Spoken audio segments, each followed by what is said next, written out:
이거 아세요?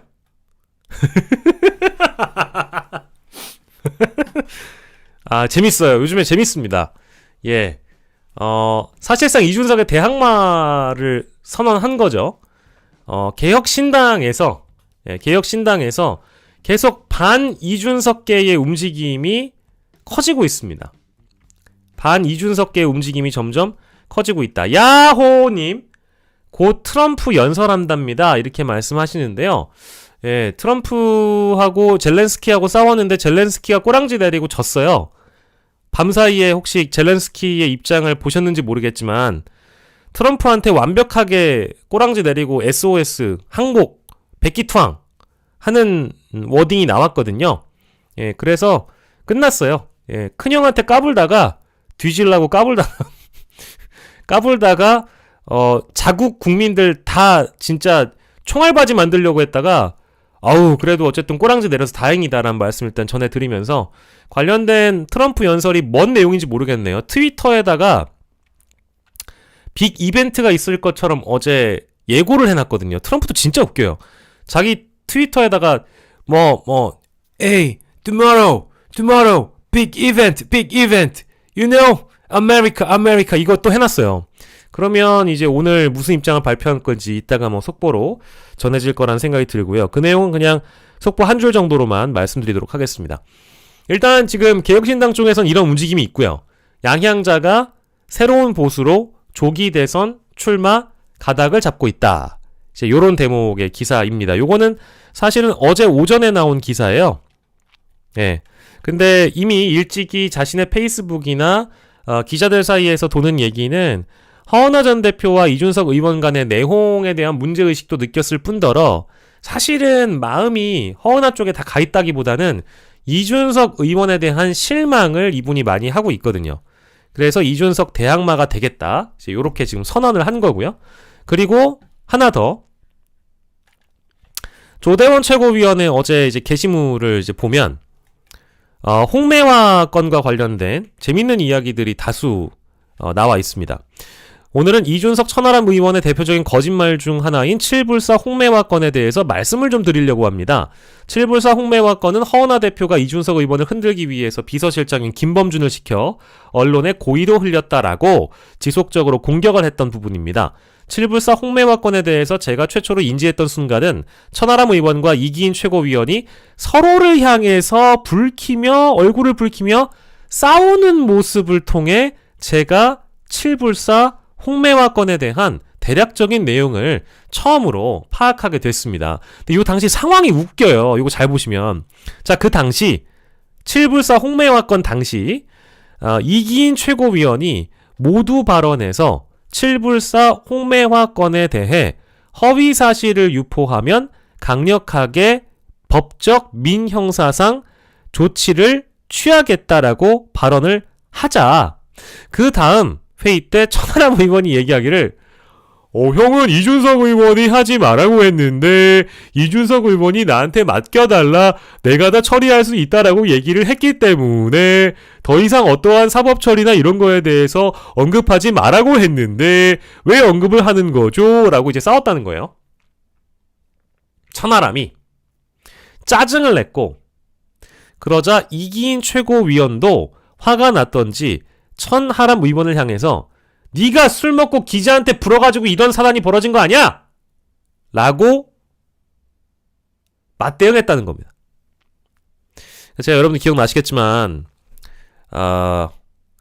개혁신당은 총선 이후에 아주 그 권력의 정점인 이준석의 2인자가 누구인가 이거에 대한 경쟁이거든요. 지금은 천하람 의원 같잖아요. 천하람 의원도 허은하 대표가 될 수 있는 거고 이기인 최고위원도 허은하 대표가 될 수 있는 겁니다. 아니 그런 식으로 지금 이준석의 정치 서사를 보면 같이 있었던 사람 중에 손절치고 나오는 사람들이 적지 않잖아요. 이미 허은하와 신인규와 이런 사람들이 다 증명을 해주고 있고 근데 총선 이후에 개혁신당이 뭔가 정말 개혁적인 신당이냐 그게 아니라는 걸 지금 증명하고 있는 거고요. 내부적으로 서로 언론 대응을 어떻게 할 것인지에 대해서 최고위원 이기인과 천하람 의원이 투닥거렸다라는 대목. 최초 이 사건은 천하람 의원이 뉴스토마토 기자들과 술을 먹다가 내용을 흘렸습니다. 특정인의 이름을 얘기하지는 않고 청와대 대통령실로부터 이렇게 텔레그램 공천 의혹이 있었고 이런 걸 가지고 여차저차한 일이 있었다고 얘기를 하는 걸 보고 기자들이 촉을 발휘해서 여러분들도 잘 아는 박현광 기자가 그 다음날 이준석 의원을 만나서 천하람 의원이 얘기했던 내용을 토대로 질문을 하기 시작했는데 그때 이준석 의원이 이제 말하기 좋아하고 또 그렇다 보니까 그 기자한테 술술 그게 누구였는지에 대해 다 불기 시작했습니다. 그때 나온 게 이제 명태균, 그 다음에 나왔던 게 천하람, 이준석은 당연하고 그 다음에 김영선, 그리고 문제의 김범준 실장도 그 자리에 있었습니다. 이런 내용을 가지고 이준석 극렬 지지층에서는 허은하의 사주를 받은 김범준 실장이 고의로 흘렸다, 정치적으로 공격을 했는데, 아이고 비원맘님 지금 제 또 공식 계좌로 후원을 해주셨습니다. 너무너무 감사합니다. 너무너무 감사합니다. 아유 진심으로 감사드립니다. 그랬는데 이준석 의원이 명태균 씨에게 약점을 잡혔든 아니면 도움을 많이 받았던 간에 오죽하면 미래한국연구소의 관계자가 언론에 나와서 이준석은 명태균의 똥개다! 라는 얘기를 합니다. 부르면 오고 가라면 가고 김영선이 불렀다면 안 갔을 텐데 명태균 씨가 불렀기 때문에 갔던 거고, 명태균 씨는 여러분들이 다 아시다시피 그날 김영선 의원의 텔레그램과 비례대표 자리를 놓고 딜을 하기 위해서 그 자리에 이준석 의원을 불렀던 거고, 동시에 또 김범준 실장도 부른 겁니다. 명태균 씨가 김범준 실장더러 매화나무 2그루를 사오라고 해서 그 지역에 있는 읍내 장터에 가서 매화나무 2그루를 사고, 김범준 실장과 김범준 실장의 선배 한 분이 있었는데 제가 누구라고 들었는데 이름 모르겠고 그분하고 같이 갔고요. 홍매화 2그루, 여기 재밌어요. 홍매화 2그루는 천하람 이준석이 심을 게 아니라 김범준과 이준석이 한 그루씩 심으려고 명태균 씨가 사오라고 한 건데, 그걸 이준석 의원이 한 그루 심고 그 다음에 천하람 의원이 사진에 나온 것처럼 한 그루를 심었던 겁니다. 그리고 여러분, 이게 주술이 아니라고 하잖아요. 근데 참 기가 막히는 게 뭐냐면 그 나무를 심을 때 그 밑에다가 약발이 있으려면, 효험이 있으려면 돈을 넣어서 심어야 된다고 해서 5만원짜리를 넣어가지고 그 나무 밑에 심었다는 게 복수의 관계자를 통해서 이미 확인된 사안입니다. 이건 이제 조대원 최고의 주장입니다. 그러니까 홍매화를 심고 거기에 5만원짜리를 넣었다는 거예요. 근데 재밌는 거, 그 나무는 이미 사람들이 다 파갔죠. 돈도 파가버렸고. 최초 이준석 의원은 주지스님이 기념식수를 하라고 해서 심었다 했는데 그게 주지스님도 그게 아니라고 강력하게 부인했고, 정확하게 조대원 최고가 확인한 바로는 명태균 씨가 이 두 사람에게 복을 주기 위해서, 기운을 주기 위해서 나무 2그루를 갖고 왔었고 실제로 심었었고, 그리고 이게 주술하고 관계됐다고 확신하는 게 뭐냐 하면 명태균 씨가 나중에 김범준 실장한테 뭐라고 얘기했냐면, 이준석의 실장, 봐라, 그때 네가 나무를 심었어야 했다. 그 나무를 양보하지 말았어야 했는데 네가 내 말 안 듣고 양보를 해버려서 그 나무를 심은 천하람이가 결국 국회의원이 됐지 않느냐, 이렇게 얘기를 했었다고 합니다. 그러니까 이걸 가지고 주술이 아니라고 우기는 사람들을 보면 어리석은 건지 뻔뻔한 건지 잘 모르겠고, 또 제가 제보받은 부분은 김영선이 아주 택도 아닌 소리를 하기에 단칼에 거절했다라고 얘기를 했는데 실제로 그렇지 않았습니다. 서울에 올라와서 김영선 비례 줄지 말지 개혁신당 차원에서 4시간 이상 회의를 했었고, 이 부분은 김용남 전 의원도 확인을 해줬던 부분입니다. 근데 최종적으로 비례 1번이 안 되니 이 사람들이 제안을 처음에 김영선한테 비례대표 4번을 주겠다고 김범준을 통해서 제안을 했고, 명태균이 거절을 하니까 다시 3번을 제안했는데 결국 명태균 씨가 아니 지금 1번도 당선될지 안 될지 모르는 분위기인데 3번 받아가지고 되겠냐 해서 최종적으로 거절이 됐던 부분입니다. 그러니까 이 말인즉슨 주려고 했다라는 거잖아요. 보셨어요? 최종적으로 비례 1번이 안 되니 이 사람들이 제안을 처음에 김영선한테 비례대표 4번을 주겠다고 김범준 실장을 통해서 제안을 했고, 명태균이 거절을 하니까 3번을 주겠다고 얘기했는데 야 1번 아니면 의미 없어 라고 명태균이 거절한 거잖아. 그러면 개혁신당 차원에서는 그때 딜이 됐다면, 정치적 거래가 성사될 수 있었다면 충분히 거래를 할 수 있었던 부분이다. 그거 아닌가요? 조대원 최고의 주장은? 그렇습니다. 뭐 이거에 대해서 또 갑론을박을 할 당사자들이 있겠죠. 어쨌든 지금 조대원 최고의 입장만을 일단 설명을 해드리는 거고, 전말이 이러함에도 불구하고 당시 이준석 의원은 본말을 전도시키고 사실과 다른 내용으로 거짓말을 계속했었고, 천하람 의원은 잠수를 탔었죠. 천하람 의원은 실제 잠수를 탑니다. 하루에 방송 서너 개씩 나가던 사람이 몇 주 동안 방송에 안 나온 게 바로 이런 이유 때문입니다.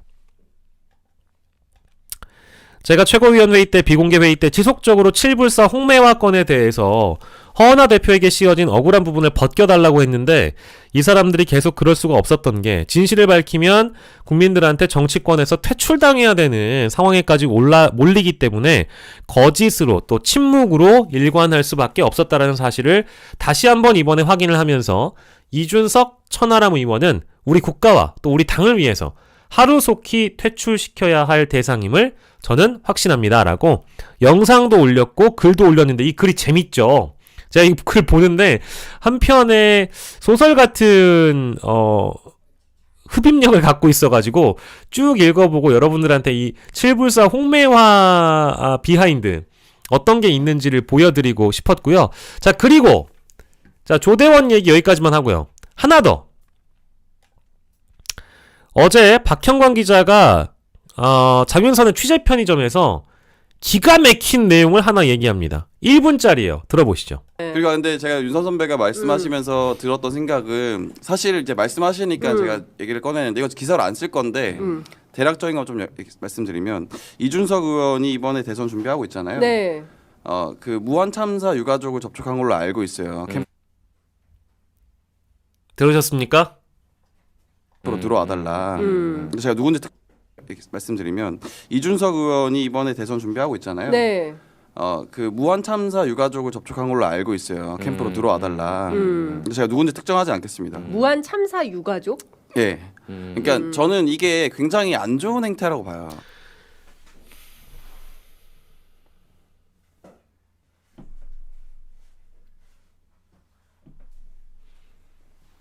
무한 참사라기보다는 제주항공 참사겠죠? 아닌가? 근데 진짜 근데 이게 사실이면 좀 너무한 거 아닌가라는 생각이 좀 들어요. 그러니까 아니 왜 무한 참사 유가족을 왜 그렇게 캠프로 들어오면은 어떻게 뭐 사실 이미지로 이미지 정치하기 좋잖아요. 거봐, 지금 장 선배도 놀라시잖아요. 그러니까 호남 뭐 이런 예. 그러니까 저는 이거에 대해서 누군지 사실 이거 기사 안 쓰기로 해서 누군지 특정을 하지 않겠는데 네. 이거 왜 말씀을 좀 드리냐면 앞으로도 혹시나 이런 이 유가족들을 이용하려는 혹시나 그런 정치를 할 수 있을 것 같아요. 왜냐하면 선거가 시작됐으니까 뭐 민주당도 그렇고 국민의힘도 그렇고, 그러니까 이런 거 안 했으면 좋겠다라는 걸 좀 미리 말씀드리고 싶어가지고. 네. 이게 다예요. 이게 그 박형광 기자 입에서 나온 내용의 전부이거든요. 그런 적이 일단 있는지 기자 여러분들 확인 좀 해주세요. 제주공항 참사 유가족의 그 대표를 하셨던 그 언론을 대상으로 일원화해서 그 기자회견했던 분, 기자회견할 때 앞장서서 하신 분 기억나시죠? 그분을 얘기를 하거나 아니면 유가족 분들 중에 누군진 모르겠어요. 근데 내가 이걸 보고 야, 씨, 이게 진짜 이거 너무한 거잖아. 그래서 들었던 생각은, 사실 이제 말씀하시니까 제가 얘기를 꺼내는데, 이거 기사를 안 쓸 건데 대략적인 거 좀 말씀드리면, 이준석 의원이 이번에 대선 준비하고 있잖아요. 네. 그 무한 참사 유가족을 접촉한 걸로 알고 있어요. 캠프로 들어와 달라. 제가 누군지 특정하지 않겠습니다. 무한 참사 유가족? 예. 그러니까 저는 이게 굉장히 안 좋은 행태라고 봐요. 그러니까 아니 왜 무한 참사 유가족을 왜 그렇게 캠프로 들어오면은 어떻게 뭐 사실 이미지로 이미지 정치하기 좋잖아요. 어머나. 그러니까 호남 뭐 이런 예. 그러니까 저는 이거에 대해서 누군지 사실 이거 기사 안 쓰기로 해서 누군지 특정을 하지 않겠는데 네. 이거 왜 말씀을 좀 드리냐면 앞으로도 혹시나 이런 이 유가족들을 이용하려는 혹시나 좀 나쁘다. 그런 정치를 할 수 있을 것 같아요. 왜냐하면 선거가 시작됐으니까 뭐 민주당도 그렇고 국민의힘도 그렇고 그러니까 이런 거 안 했으면 좋겠다라는 걸 좀 미리 말씀드리고 싶어가지고 네. 좀 네. 그러네요. 그러니까 네. 그 참사의 유가족들을 자기 정치에 활용하려고 한다. 이거는 국민들이 용서하기는 좀 어려울. 그러니까 제가 얘기를 국민들이 용서하기 어렵죠. 당연하죠. 예, 그건 당연한 얘기고 그런 것 같아요. 그러니까 내가 얘기가 좀 다를 수가 있는 게 내가 어떠한 억울한 일을 겪습니다. 근데 저도 사실은 언론에서 활동을 17년 정도 했지만 제가 제 마음속 깊이 갖고 있는 그 언론은 반드시 개혁된다라는 그 의지라는 건 제 자발적인 욕구예요. 그리고 제가 경험에 의해서 이거를 해결하려면 어쩔 수 없이 정치권의 도움이 필요하다. 언론은 자본에도 약하지만 정권에도 약하고 정치에도 약하기 때문에 힘으로 누른다는 얘기는 아니지만 개혁이 필요한 부분을 손 대려면 결국 누군가는 나서서 정치권에서 움직여줘야 된다. 이제 그런 차원에서 만약에 저 같은 사람이 가령 뭐 노종면 선배 같은 사람이 이런 사람이 정치하려고 민주당 입당하잖아요. 그 이유가 뭐겠어요? 결국 내가 힘을 가지고 내가 권한이 있어야 국민들한테 위임받은 권한이 있어야 언론을 개혁할 수 있다. 그것이 입법권이든 국회의 다수당의 권력이든 간에 그것이 있어야 언론을 개혁할 수 있다라는 현실적인 한계에 부닥친 적이 많을 거예요. 노조 활동만 해선 불가능합니다. 뭐 언론에서 잘 나가는 기자, PD, 앵커 했다고 해가지고 다 정치 잘하는 것도 아니에요. 그렇다고 해서. 근데 중요한 건 정치라는 거의 의도는 내 스스로가 자발적으로 그것이 흘러나왔을 때 오히려 더 좋은 방향으로 소비가 될 수 있고 활용될 수 있다고 저는 보는 사람이죠. 내가 어느 정당을 놓고 합니다. 뭐 물론 누군가 나한테 건의를 해줄 수 있죠. 노 선배 국회 가시는 게 어때요? 그러면 난 고민을 많이 해봤는데 내가 정치하는 거 후배들한테 좀 뭐 명구스러운 일이라서 미안한 일이라 못하겠다. 고민 좀 해보겠다 하다가 이번에 뭐 민주당 국회의원이 되셨다 칩시다. 근데 그런 사람은 자기가 원해서 하는 거고 특히 대선 캠프 같은데 만약에 합류해가지고요. 그것이 이력이 되고 나중에 진짜 정말 그 사람이 대통령이 되잖아요. 어마어마한 권력입니다. 여러분 생각해보세요. 윤석열 대선 캠프 때 한 자리씩 했던 사람들은 전부 다 공공기관장을 가거나 못해도 막 뭐 배지도 달고 뭐 대통령실도 가고 정부 요직도 차지하고 다 해요. 대선 캠프에 들어간다는 거는 뭐 입당 본격적인 정치 활동 보다 어찌 보면은 더 쉬운 길일 수도 있죠. 만약에 한 방에 그 사람이 대통령이 된다고 하면. 근데 이제 그런 캠프 활동에 대해서 누군가가 와서 내가 당신을 돕고 싶다라고 얘기를 하면 모르겠어요. 근데 지금 여기서 얘기를 하는 거는 뭐냐? 이쪽에서 먼저 접촉하고 유가족을 건드렸다라고 나는 한다면 나는 이건 하면 안 되는 행위다. 사실 이제 말씀하시니까 제가 얘기를 꺼내는데 이거 기사로 안 쓸 건데 대략적인 거 좀 말씀드리면 이준석 의원이 이번에 대선 준비하고 있잖아요. 네. 그 무한 참사 유가족을 접촉한 걸로 알고 있어요. 캠프로 들어와 달라. 근데 제가 누군지 특정하지 않겠습니다. 무한 참사 유가족? 예. 그러니까 저는 이게 굉장히 안 좋은 행태라고 봐요. 그러니까 아니 왜 무한 참사 유가족을 항공기. 왜 그렇게 캠프로 들어오면은 어떻게 뭐 사실 활용? 이미지 정치하기 좋잖아요. 어머나. 그러니까 호남 뭐 이런 예. 아. 그러니까 저는 이거에 대해서 누군지 사실 이거 기사 안 쓰기로 해서 누군지 특정을 하지 않겠는데 네. 이거 왜 말씀을 좀 드리냐면 앞으로도 혹시나 이런 이 유가족들을 이용하려는 혹시나 좀 나쁘다. 그런 정치를 할 수 있을 것 같아요. 왜냐하면 선거가 시작됐으니까 뭐 민주당도 그렇고 국민의힘도 그렇고 그러니까 이런 거 안 했으면 좋겠다라는 걸 좀 미리 말씀드리고 싶어가지고 네. 좀 네. 그러네요. 그러니까 네. 그 참사의 유가족들을 자기 정치에 활용하려고 한다. 이거는 국민들이 용서하기는 좀 어려울 것 같다라는 그러니까요. 생각이 좀 네. 듭니다. 네. 그래서 그런 내용이 어쨌든 보도가 됐는데 요게 이제 많이 안 알려졌어요. 뭐 박형광 기자 본인도 기사로 쓰지 않겠다고 얘기를 했고, 그리고 기사가 뭐 이렇게 얘기한 이상 나오진 않을 것 같고요, 기사가. 그러다 보니까 많은 분들이 이제 이 내용을 모르시는 것 같아서 이제 혹시나 우리 구독자분들은 뭐 많은 유튜브들 저보다 더 많이 보시는 분들도 있지만 우리가 모든 유튜브를 다 볼 수 없잖아요. 그래서 우리 저기 뭐 헨젤과 그레떼님이나 아까 우리 고정 댓글로 달아드렸던 우리 구독자님께서 제가 뭐 뉴스공장을 자주 보진 않지만 겸공 뉴스특보 가끔 보고 뉴스공장도 가끔 보는데 어제 하필이면은 오후 시간에 이재석 기자가 과거에 장제원 의원 건과 관련된 내용을 후배가 취재한 적이 있었다, 이제 이런 내용이 제가 모르는 시간에 나올 수 있는 것처럼 저도 여러분들한테 제가 주목한 내용 중에 여러분들이 모르는 내용들이 나올 수 있잖아요. 제가 그런 거 보면 이제 가끔씩 이렇게 소개를 해드리는데, 이 내용은 특정 정치인이자 게다가 대선 주자라고 자칭하고 있고 앞으로 또 우리 정치의 어떤 그 모습으로 등장할지 모르는 사람에 대한 이야기이기 때문에 이거는 차제에 꼭 거론을 하고 가야 된다. 만약에 실제로 실제로 먼저 접근을 해가지고 이 언급을 했다라고 한다면 이거는 비판을 아주 강하게 해야 될 것 같고요. 기사감이기도 하죠. 이거는 비판할 만한 내용이기도 합니다. 그러니까 정치에 아무 관심이 없어. 근데 정치권에서 접촉을 해. 이준석 캠프에서 활동을 할 수가 있느냐? 라고 물어봤다면, 그리고 그런 시도를 하고 그런 상상을 했다라는 게 나는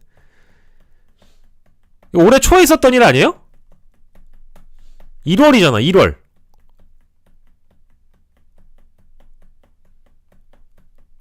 12월, 1월. 이 사이에 참사가 많았는데, 이 참사와 관련돼서 이것을 정치적으로 뭐 이용하거나, 그리고 사실 이런 캠프에 누가 온다라는 거는요, 예전에 문재인 전 대통령이 자기 영입 인사들 소개할 때 제가 마음에 들었던 슬로건은 그겁니다. 한 사람이 정당에 온다는 거는 그 사람의 인생 전체가 오는 겁니다. 그러니까 우리가 정치도 사람이 하는 것이고 사람이 제일 중요하기 때문에, 그러니까 뭐 인간의 됨됨이 이런 얘기를 하는 게 아니고 그 사람이 어떤 일을 했었고 어떻게 살아왔고 그 사람의 전체가 그 정당에 가입이 되면서 같이 흡수가 되는 거잖아요. 그러니까 캠프에도 어떠한 일이 있었고 어떠한 경험을 한 사람이 캠프에 들어오는지가 하나의 홍보 수단이 되거든요. 뭐 경제 전문가도 들어오고 외교 안보 전문가도 들어오고 뭐 저 같은 언론인 출신도 들어오고 밖에서 활동하는 저명한 기업가도 들어오고 이런 식으로 그 유입이 되는 거잖아요. 그러니까 정치권도 결국 다 하나 개별적인 전문성이 있는 사람들이 만들어서 정당은 하나의 국가입니다. 즉 집권을 준비하는 정치 결사체들이죠. 그러니까 여기에는 굉장히 다양한 인물들이 있을 수밖에 없는데 캠프도 마찬가지죠. 캠프도 만약에 대선 캠프가 대통령실로 옮겨질 수도 있는 거고 내각이 될 수도 있는 거기 때문에 사람이 온다는 건 그 사람의 인생 전체가 오는 거거든요. 근데 유가족의 대표분이라는 게 이번 참사를 통해서 그가 겪은 슬픔, 그리고 우리나라의 그 안전행정에 대한 미비점을 대비하고자 그런 인사로서의 활약을 하고 싶어가지고 내가 뭐 이재명 캠프에 가겠다, 내가 이준석 캠프에 가겠다라고 본인이 그렇게 생각하는 건 자유고 받아줄지 말지도 역시 캠프가 판단하는 건데, 정치권에서 먼저 이렇게 손을 뻗어가지고 너 정치할래? 우리 함께 해보는 게 어때요? 라고 제안을 하는데 그 대상이라는 사람이 얼마 전에 있었던 참사의 뭐 유가족 대표라든지 유가족 분이라고 한다면 저는 이거는 방금 이맥님이 써주신 것처럼 사람이 먼저다. 인간이 먼저 돼야 된다고 생각합니다.